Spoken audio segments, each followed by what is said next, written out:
A blessed Sunday to everyone. Good morning. Shall we open our Bibles in the book of John, chapter 21? We will continue the series entitled When God Asks Questions. And this is the fourth question that we have talked about. At first, we talked about the question of God to Elijah when he asked him, "What are you doing here, Elijah?" And then we discussed about the question that God asked Moses, "What is that in your hand?" And then last Sunday, Dr. Rosalita expounded to us the questions of God in Job chapter 38, when God asks several rhetorical questions, and one of those rhetorical questions was, "Where were you when I created this world? When I built the foundation of this world, where were you?" And today we will be looking at the question of Jesus to Peter that says, "Do you love me more than this?" And so let's look at John chapter 21. Our text will start with verse 1 and it would end with verse 25, but we will only be reading beginning with verse 13. Verse 13, and the word of the Lord says, "Jesus came and took the bread and gave it to them, and the fish likewise. This is now the third time that Jesus was manifested to the disciples after he was raised from the dead." So when they had finished breakfast, Jesus said to Simon, "Simon, son of John, do you love me more than this?" He said to him, "Yes, Lord, you know that I love you." He said to him, "Tend my lambs." He said to him again a second time, "Simon, son of John, do you love me?" He said to him, "Yes, Lord, you know that I love you." He said to him, "Shepherd my sheep." He said to him on the third time, "Simon, son of John, do you love me?" Peter was grieved because he said to him the third time, "Do you love me?" And he said to him, "Lord, you know all things. You know that I love you." Jesus said to him, "Tend my sheep. Truly, truly, I say to you, when you were younger, you used to gird yourself and walk wherever you wished. But when you grow old, you will stretch your hands, and someone else will gird you and bring you where you do not wish to go." Now this he said, signifying by what kind of death he would glorify God. And when he had spoken this, he said to him, "Follow me." May the good Lord bless the reading of His Word. There was one time that I had committed a mistake with someone. I won't tell you what kind of mistake that I did, but I committed a mistake. And so that mistake of mine was dealt with already. And so I had a chance to be conversing with the person. But what I was feeling deep inside me was, while I was talking to the person, I was recalling the mistake that I have committed before him. And so I was in deep shame while I was talking to him. The person already moved on from that mistake that I have committed, but I dealt with myself in that manner that even if he showed to me that I'm okay with him already and he's good with me already, but deep within my heart, there is a shame. There is something that recalls what I have committed. So this is not just somebody reminding us about our mistakes, but reality is that when we are the ones who made a mistake, oftentimes we find it so hard to step out of it because there are scenarios that would make us recall of our past, of our mistake. A few moments earlier, Peter was really perceived as someone like a go-to guy among the disciples. He was the person who saw Jesus walking while they were on the boat in the midst of the storm. He saw Jesus walking on water, and it was only Peter who said to the Lord, "Lord, if it's you, tell me to step on the water and I'm gonna walk with you." And Jesus told him, "Okay, come out of your boat and then you walk with me." And he started walking on water, but he started sinking also when he began to fear. He's the kind of guy who was so passionate about the Lord. And he's also the person who mentioned to Jesus, "Lord, I will never betray you. I'll never deny you, even if I'm going to lose my life. I'll not do that. And so this is the guy who made a lot of commitment, who displayed a lot of passion before Jesus. But one time, after the Lord's Supper, they were in the Garden of Gethsemane. And it was the place where Jesus was arrested. When Jesus was arrested, he was brought to the high priest's house. And while Jesus was interrogated by Caiaphas, along with his father-in-law, the former high priest Annas, while they were interrogating Jesus inside their courtroom, Peter was outside. And while he was there outside, somebody looked at him and said, "You are with Jesus, right?" And Peter said, "No, I'm not." And he was there one early morning in front of a fire because he was warming himself. The people outside the house were warming themselves. And so take note of that scenario. Early in the morning, and then he was in front of a fire. And somebody noticed him and told him, "You are with Jesus." And he said, I'm not with him. And then another person said something so similar, "You are with him." No, I'm not with him. I don't even know that guy," when he was asked for the third time. So Peter denied Jesus 3 times. Early in the morning, in front of a fireplace, right after when Jesus officiated the communion. Okay, take note of that. That evening, Jesus officiated the Lord's Supper. It was the communion. Following day, early morning, at dawn, Jesus was interrogated by the high priest, Caiaphas, with Annas, and then Peter was outside in front of a fireplace. Now move forward. Jesus was crucified, he was buried, and then he rose again, and he started appearing to the rest of the disciples. Now this time,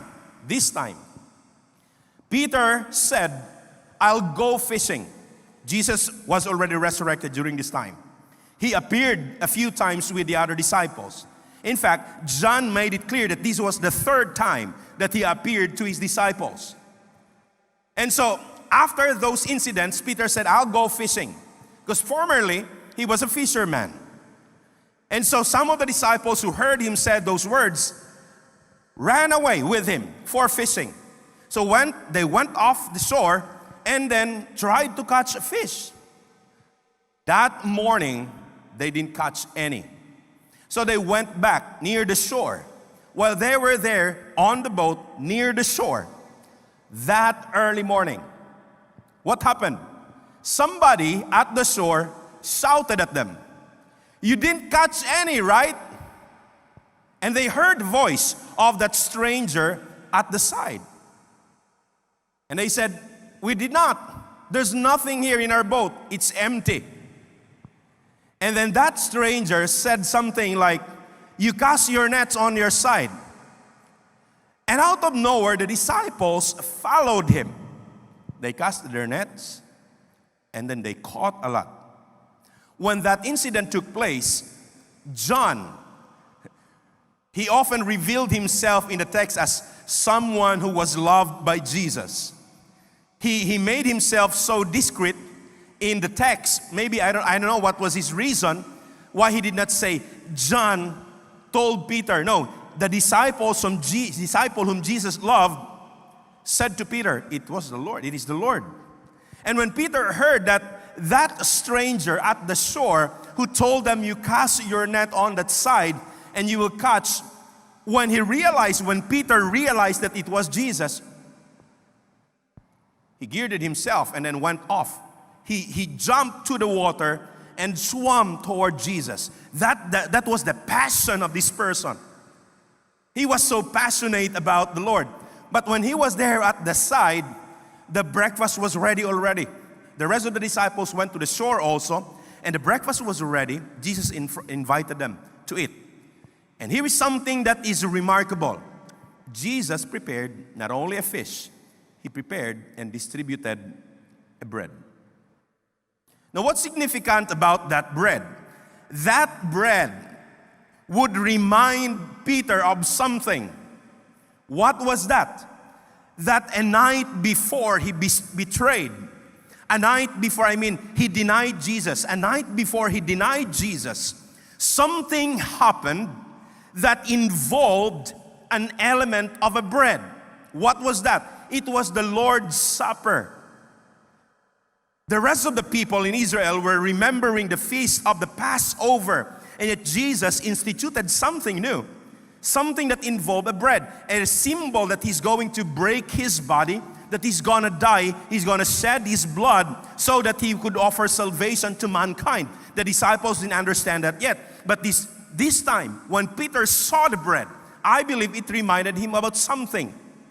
What was that? That incident the night before he denied Jesus. And then what was the time?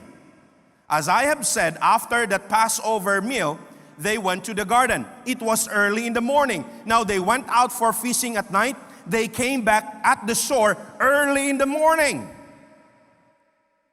There is an element of the bread. There is an element of time. This was like a deja vu experience of Peter. You know what a deja vu is? Something that you go through, and he said, you would say, this seemed to happen already. It's like a repetition of what happened in the past already. And Peter was aware of that, I believe, because he was reminded about the mistake that he had committed. An element of bread, an element of time, which is so similar, the same. It's early in the morning. And when they were there, sat before Jesus, he sat before a fire where Jesus cooked the fish.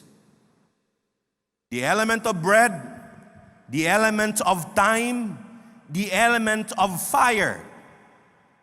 It was like a repetition of what had happened before Jesus died on the cross at Calvary. And that was that was the very moment that would make Peter even recall further what he did. Why? When they were at the garden, Jesus was arrested. He was brought to the house of Caiaphas. That was early in the morning. It was the morning when he was in front of a fireplace when he denied Jesus. It wasn't only me. That when I faced that person to whom I committed the mistake, I kept on recalling the mistake that I had done. And I cannot help myself but felt so ashamed. And Peter, I believe, had that experience as well. Oh, come on. The bread element, early in the morning, of all the hours within the day, why is this happening this very hour? In front of a fire. And after the breakfast, Jesus brought him to the side. Peter, come on. And he asked him a question. Do you love me more than this? Do you love me more than this?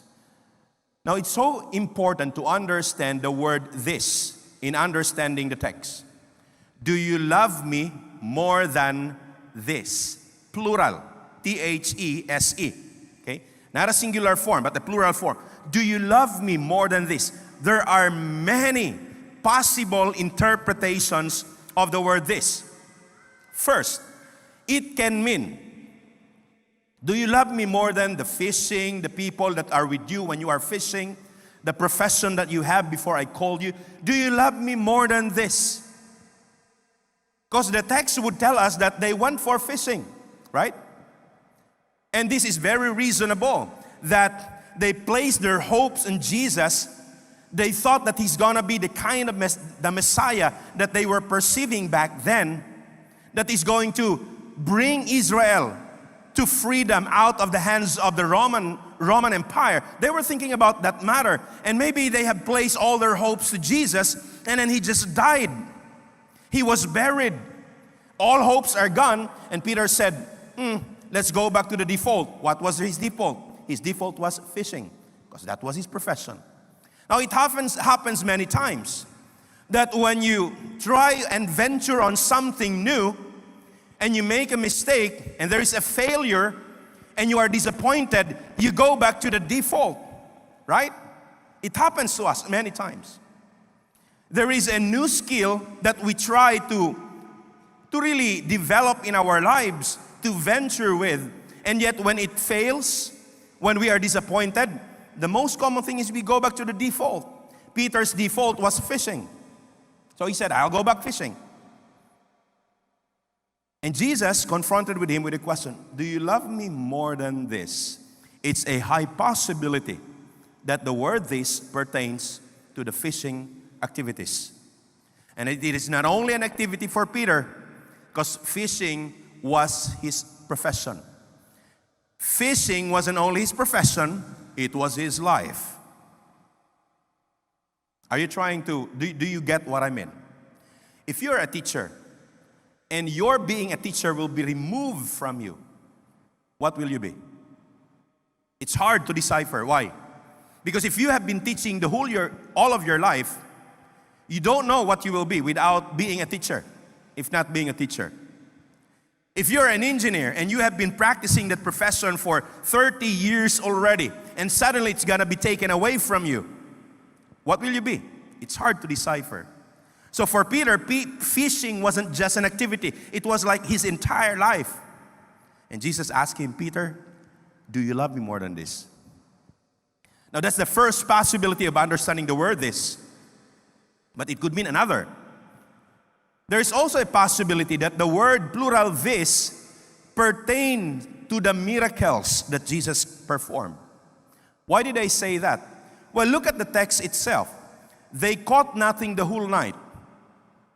And yet that morning, somebody at the shore, and a stranger to the disciples at that moment, told them, you cast your nets. And they did that. It was only a miracle that can make it happen. They were there in the middle of the Sea of Galilee, in the middle of the lake for the entire night. They caught nothing. And yet at that morning, they were there at the shore already when Jesus said, cast your nets. And they caught. It was a miracle. And then prior to that, if you look at chapter 20, the last verses of it, what did the writer say? He said, there are many miracles, signs and wonders that Jesus performed that are no longer recorded here. And then added to that, as a warrant that the meaning of the word this is the miracles, you look at the last verses of chapter 21. There is like a repetition of the thought that he mentioned in the last verses of chapter 20 when he said there are many miracles that Jesus did that were not recorded anymore. So when Jesus asked Peter, the second possibility is that, Peter, you just experienced my miracle again. Do you love me more than the miracles that I have done? And this is very possible. Why? Because if you look at the ministry of Jesus, there were several individuals who followed him only because of his miracles. They followed him because they received healing. They followed him because they were fed. They followed him because they were able to witness extraordinary events in life. So Jesus was asking Peter, do you love me more than the miracles that I have performed? That's a possibility. Another possibility is this. Peter, do you love me more than this? The this that he pertained to was that moment when he noticed that Jesus was at the shore. He jumped from the boat and swam straight to Jesus. Do you love me more than this display of passion that you have for me? Because he's the kind of guy. As I have told you, they were in the midst of the ocean and the storm was there. Peter saw Jesus walking on water. It was only him who said, let me walk on water too, Lord, like you. It was only him who said that. When Jesus was arrested at the Garden of Gethsemane, when the soldiers tried to hold Jesus, it was only Peter who drew his sword and tried to strike the neck of the soldier. Well, somebody said, it was only the ear. Oh, I haven't seen anybody trying to strike a person trying to hit the ear only. He was trying to hit the neck. He just missed it. He just hit the ear. Only Peter did that. The rest of the disciples were silent during the arrest. So if you look at all these accounts in the gospel, you would see Peter as someone who really shows his passion for the Lord. And so Jesus brought him to the side. Peter, do you love me more than this? Do you love me more than this show of passion that you have been displaying before me. Whatever is the exact interpretation, I don't know. I am only giving you all the possibilities, and all have basis for it. It can be the profession of Peter, fishing, that speaks about his entire life. It can be the miracles that Jesus performed, in which many of the people really followed him only because of his miracles. Or it was the display of Peter's passion for the Lord, that over and over in the history within the gospel, you would see that he displayed his passion for the Lord, responding to him. What's the meaning of the word this? Those are the three possibilities. We don't know which exactly. Maybe we'll ask God when we're there already. We don't know exactly what's the meaning of the word this, but whatever it was connected with the word love. Peter, do you love me? Simon, son of John, do you love me more than this? If it is a profession, do you love me more than your profession? If it was the miracle, do you love me more than the extraordinary things that I have displayed before you? If it was about the passion, do you love me more than your passion to play the drums? Do you love me more than your passion to come to church? Do you love me more than your passion to share the gospel? Do you love me more than this? And take note of the answer of Peter. He said, you know that I love you. And Jesus responded to that. Feed my sheep. And then for the second time, Jesus told him, do you really love me? Peter said, you know that I love you.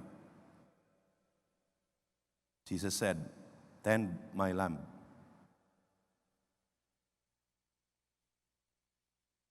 For the third time, Jesus said to him, Peter, do you love me? And Peter was offended. He felt bad about it. Have you heard, do we have husbands here? Oh, don't raise your hand, especially if your wife is beside you. Just kidding. Have you experienced being asked by your wife, do you love me?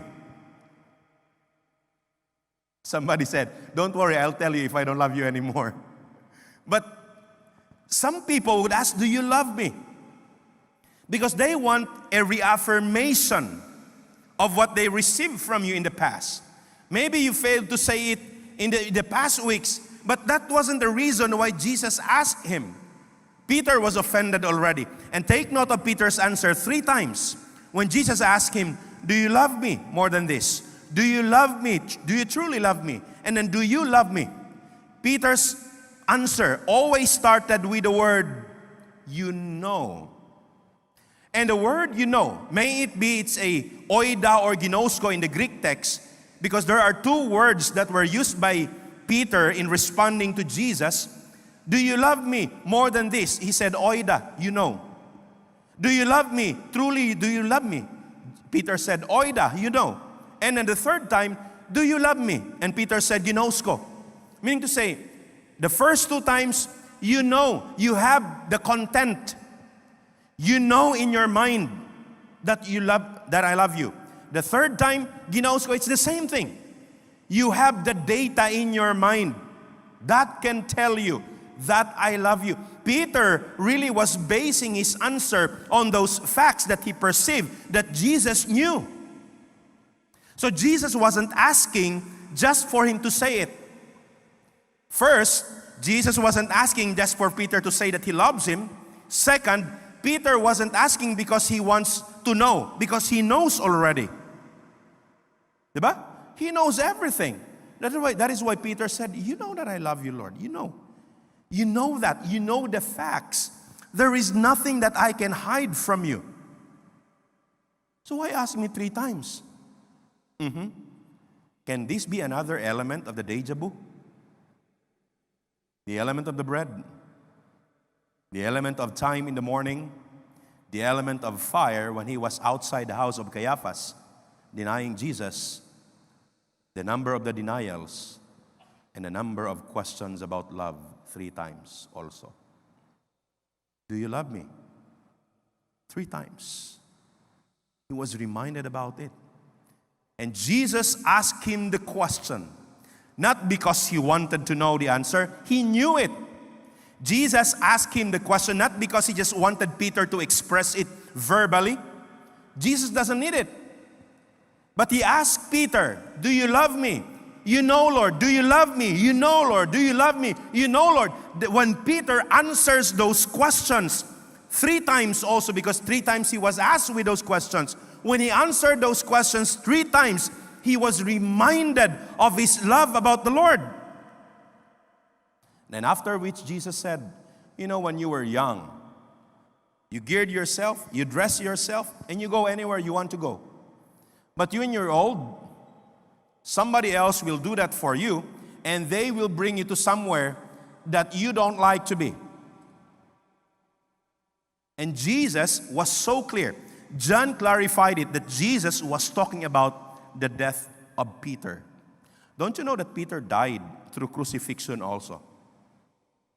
He died through crucifixion also. And Jesus was telling here the kind of death that he's going to experience. Now here is a very important thing in this encounter of Peter. While it is true, human as we are, when we make a mistake, we always remember that failure that we have done, that mistake. And it's so hard for us to take another step. That whenever we are confronted by the person we offended, we think of ourselves as something so small, something that is full of shame, something that is not worthy, someone who does not deserve. That's how we think about it. But when Peter had an encounter with the Lord, the question was not given, wasn't asked to put him down. But Jesus asked the question so that he will be reminded about his love for Jesus. Because oftentimes, the love of God it's not at question. Often, the very thing that is at question is our love for Him. Peter was asked, do you love me? And it was a reminder for him that he truly loves the Lord. Jesus doesn't question whether he loves him or not, actually, in the real sense. Jesus knew that Peter loved him so much. And yet Jesus would like Peter to be reminded about his love, because that love that he has for the Lord is the only motivation that would make him last in his service for his master. That is why when you look at the following statement of Jesus, after the third time he said, I love you, you know that I love you. Jesus said, you're gonna die for me. It entails a motivation that can bring you to that kind of scenario. Only love can do that. And this is a reality. It's good for us here in the Philippines because we don't experience too much oppression from other faith. We don't experience too much oppression from people who are so liberal. We don't have it here. But talking about people who live in another country that are hostile to the gospel, you know what they go through? They go through sufferings. I have classmates from Vietnam. You know what? They are put to jail for preaching the gospel. I have friends from Bangladesh. His father-in-law was shot to death because he preached the gospel. And they kept on doing this despite the element of danger in their midst. Why do they do that? Because of love for Jesus.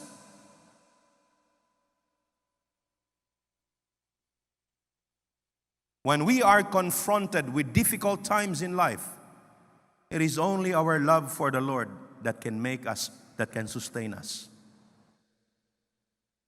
Love for Jesus, that's the only thing. When they are asked, why do you keep on doing this even if your lives are threatened? Because we love the Lord. One time I related a letter from a lover to the lady. Ang ganda ng letter eh. It contains words that would really tickle the heart of the girl. You know, Laura, I love you very, very, very much. I am deeply and madly in love with you, that I am willing to cross the Pacific Ocean for you. Imagine. I am willing to cross the rain of fire just to be with you. I am willing to neglect my studies just for you. And then at the last of the letter, there is a PS. When love letters were was commonly used by young people in courtship, there is the word PS, postscript. See you at the church if it will not rain. What? You're willing to cross to win the Pacific Ocean. You are willing to cross even a fire. And now you would tell the lady, see you at the church if it will not rain. Is that really love? It's a question. And Jesus was telling Peter, do you love me more than this? And he pointed death after that. Because the point of the matter, our service for the Lord will only be sustained by our love for the Lord. If you follow Jesus because you saw a miracle, you might be disappointed later if he will not do it. He has his own prerogative. If you follow Jesus because your life becomes so smooth, you might be disappointed later when there are storms that would come into your life. If we follow Jesus because we have a lot of friends in the church, we might be surprised later that our friends will get in conflict with us. But if we follow the Lord because He lavishes us with His love, and in response we have the gratitude for Him, saying, Lord, out of gratitude, I love you so much. That's the only thing that this world can never erase. We'll keep on following because the greatest motivation in following and serving the Lord is love. Lastly, when Billy Graham was invited to speak before young people who will be sent as missionaries to Africa, many years ago when he was still alive, Billy in the session asked these young people, you're going for missions. He asked them, why did you make a decision to go for missions? Someone said, I have the passion for the lost. And Billy said, yeah, you're right, that's good. Someone said, I felt so passionate about the Africans that I want the gospel to reach them. And Billy Graham said, yeah, that's a good motivation. And someone said, because my parents are missionaries. That's what we have been thinking of even when we were still small. We follow the step of our parents. Well, that's good. That's a good reason. The end of the session, Billy said, if those words you uttered to me were the only motivations that you have, I tell you, you will not last for more than a week in the mission field. And everyone was shocked about it. They were waiting for that greatest motivation that Billy would give them. And Billy said, it's only love for Jesus that will make you last in your following, in your service, that would make you last in following Him. Love for Jesus must be our motivation in everything that we do. And that's how Jesus empowered Peter. While we often look down at ourselves, while we often curse ourselves because of the mistakes we made, by the time he encountered Jesus, he felt that. He felt bad about himself. The deja vu experience made him feel that. The element of the bread, the element of time, the element of the fire, the denial 3 times, and the question of love 3 times, he felt bad about it. But Jesus was there not to condemn him. Jesus was there to motivate him. Peter, I know you love me. Then shepherd my flock. Peter, I know you love me. You'll die for me. And the same words that Jesus is telling every one of us. John, I know you love me. Marites, I know you love me. Kyle, I know you love me. Mark, I know you love me. Eunice, I know you love me. James, I know you love me. Mark, Joven, whatever your name is, Jesus is telling you, I know you love me. Keep following me. Keep serving me. Because his question for Peter is a question of motivation to keep serving and following him because we love him. And he knows that you love him. God bless us all, and good morning.